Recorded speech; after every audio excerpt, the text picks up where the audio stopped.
여러분 상상해보세요. 회의실에서 팀장이 서류를 집어 던지며 사람들 앞에서 소리를 지릅니다. 일주일 동안 밤을 새우며 준비한 기획안인데 고작 이따위냐는 비난이 쏟아지죠. 순간 얼굴이 화끈거리고 심장이 터질 듯이 뜁니다. 당장이라도 똑같이 소리를 지르며 받아치고 싶은 마음이 굴뚝 같습니다. 아니면 이런 상황은 어떤가요? 새벽 2시가 넘도록 연락이 없는 연인을 기다리다 마침내 현관문이 열립니다. 그 순간 여러분은 나 걱정했어라고 말하는 대신 너 제정신이야 하며 비난을 퍼붓습니다. 그런데 정말 싸우고 싶어서 화를 낸 걸까요? 하버드 대학교 다니엘 골먼 박사는 우리 뇌가 감정에 압도당하는 순간을 편도체 하이제킹이라고 명명했습니다. 이 상태에서 벗어나 냉정을 되찾는 데 걸리는 시간은 정확히 6초라고 하죠. 소리 지르는 상대에게 똑같이 화를 내는 것은 나 역시 그 감정의 노예가 되었다는 고백과 같습니다. 오늘 영상에서는 상대의 도발을 무력화하고 나를 보호하는 전략적 패배의 기술을 구체적으로 다루려고 해요. 단순히 참는 호구가 아니라 판 전체를 읽고 상대를 허공에 주먹질하게 만드는 진정한 승자의 비결을 전해드립니다. 이 원리를 깨닫는 순간 여러분은 더 이상 인간관계에서 상처받거나 억울해하지 않게 되죠. 끝까지 시청하시면 화내지 않고도 원하는 것을 얻어내는 품격 있는 대화의 기술을 완벽히 이해하게 되실 겁니다. 자존심을 지키는 것보다 훨씬 값진 결과를 얻는 법을 지금부터 시작하겠습니다. 우리는 일상에서 수시로 욱하는 감정을 마주하며 살아갑니다. 직장 상사가 무리한 요구를 하거나 누군가 내 앞길을 막아설 때면 속에서 뜨거운 것이 치밀어 오르죠. 하지만 심리학의 거장 알프레드 아들러는 아주 흥미로운 지적을 했습니다. 사람들은 화가 나서 소리를 지르는 것이 아니라 소리를 지르기 위해 화라는 감정을 도구로 사용한다는 것이죠. 이것은 우리가 흔히 생각하는 인과관계를 완전히 뒤집는 말입니다. 관계에서 우리 되고 싶지 않다는 마음이 분노라는 가면을 쓰게 만듭니다. 나의 나약한 본 모습을 들키지 않으려 더 사납게 지저대는 셈이죠. 사실 우리가 내뱉는 독설의 밑바닥에는 나 좀 알아달라는 애처로운 고백이 숨어 있습니다. 하지만 안타깝게도 분노의 가면은 내 자존심은 지켜줄지 몰라도 진짜 원하는 사랑은 멀어지게 만들죠. 상대가 나를 무시하는 것 같을 때 우리는 즉각적으로 방어 기제를 작동시킵니다. 내가 부족한 게 아니라 저 사람이 나쁜 거야 라고 단정 지으면 마음이 편해지기 때문입니다.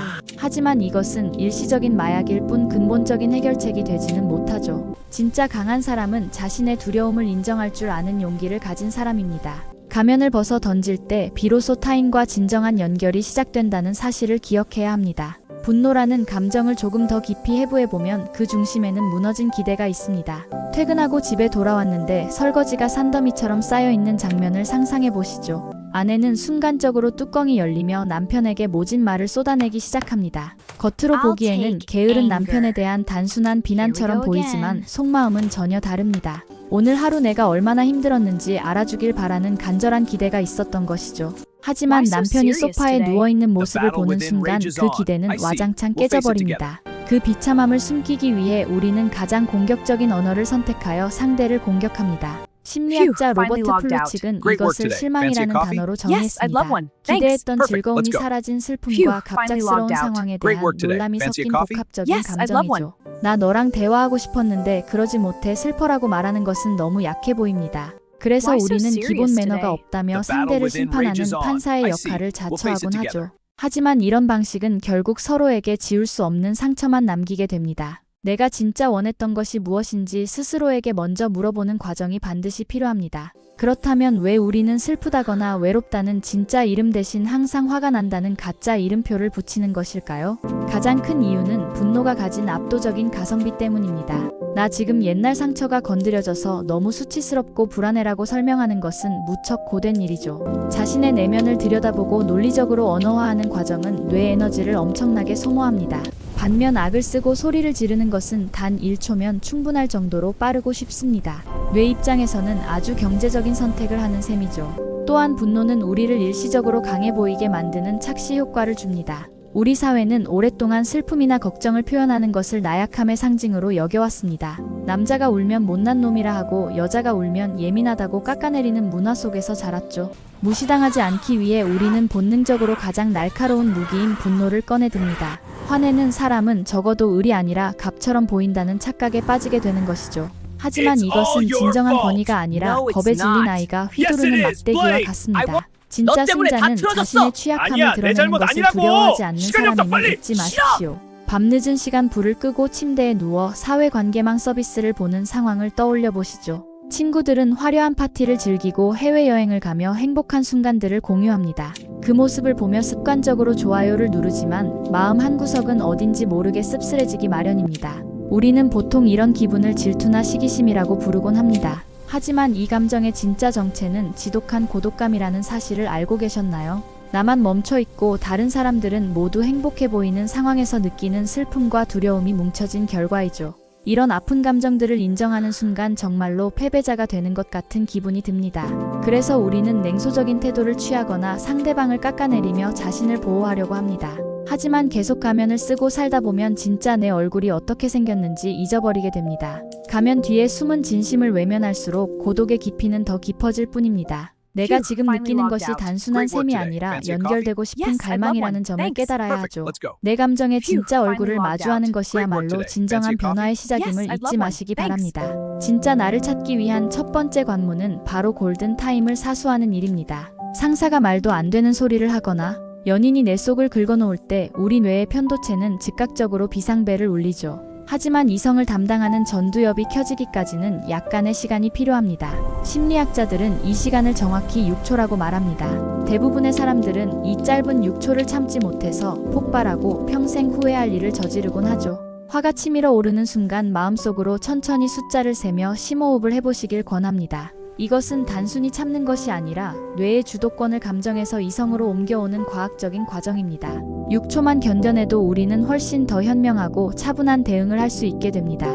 순간의 충동에 휘둘리지 않는 것만으로도 여러분은 관계의 승기를 잡은 셈이죠. 폭풍 같은 감정이 뇌를 휩쓸고 지나가도록 잠시 기다려주는 여유가 필요합니다. 이 짧은 기다림이 여러분의 인격과 평판을 결정짓는 결정적인 차이를 만듭니다.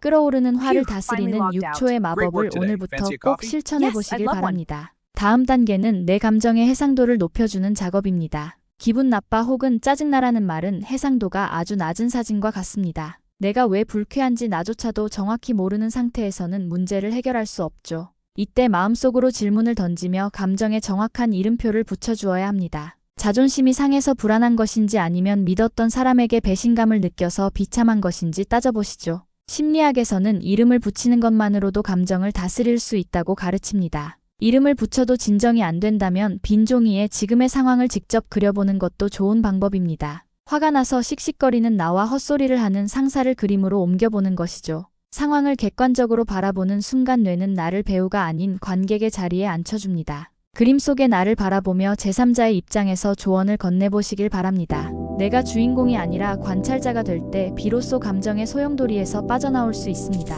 이렇게 감정을 세밀하게 나누고 관찰하는 습관이 여러분을 감정의 주인으로 만들어줄 것입니다. 감정의 진짜 이름을 찾고 나를 객관화했다면 이제는 그것을 입 밖으로 꺼낼 차례입니다. 상대를 공격하는 너 화법 대신 내 마음을 전하는 나 전달법으로 바꿔보는 것이죠. 왜 일을 이따위로 하느냐고 따지는 대신 정확한 기준이 없어서 작업이 늦어질까 봐 두렵다고 말하는 겁니다. 처음에는 이 방식이 조금 어색하고 내가 지는 것 같은 기분이 들 수도 있죠. 하지만 분노의 가면을 쓰고 사는 사람은 평생 진정한 관계를 맺기 어렵습니다. 아무도 가면 뒤에 숨은 진짜 당신을 만날 수 없기 때문이죠. 반대로 자신의 취약함을 꺼낼 용기가 있는 사람은 비로소 진짜 친밀함을 경험하게 됩니다. 심리학자 브레네 브라운은 15년간 수천 명을 인터뷰한 끝에 이런 결론을 내렸습니다. 취약함을 드러내는 것은 결코 약한 것이 아니라고 말이죠. 오히려 그것은 가장 용기 있는 사람들에게만 가능해요. 다음에 또 화가 치밀어 오른다면 6초만 참으며 스스로에게 물어보세요. 내가 진짜 원하는 게 무엇인지 말이죠. 싸움을 대화로 바꾸는 기술은 화려한 언변이 아닌 솔직함에서 나오죠. 우리는 학창시절 수백 개의 외국어 단어를 외웠지만 정작 내 마음을 설명하는 단어는 배우지 못했습니다. 매번 욱하고 후회하는 밤을 보내셨다면 이제는 내 마음의 언어에 귀를 기울여 보세요. 내 감정을 정확히 알고 표현할 때 우리는 비로소 소통할 수 있습니다. 오늘 전해드린 내용이 여러분의 관계를 더욱 풍요롭게 만들어주길 진심으로 응원합니다. 스스로를 안아줄 수 있는 용기가 여러분의 삶을 진정한 승리로 이끌어줄 것입니다. 지금까지 심리캔디였습니다. 끝까지 들어주셔서 진심으로 감사드립니다.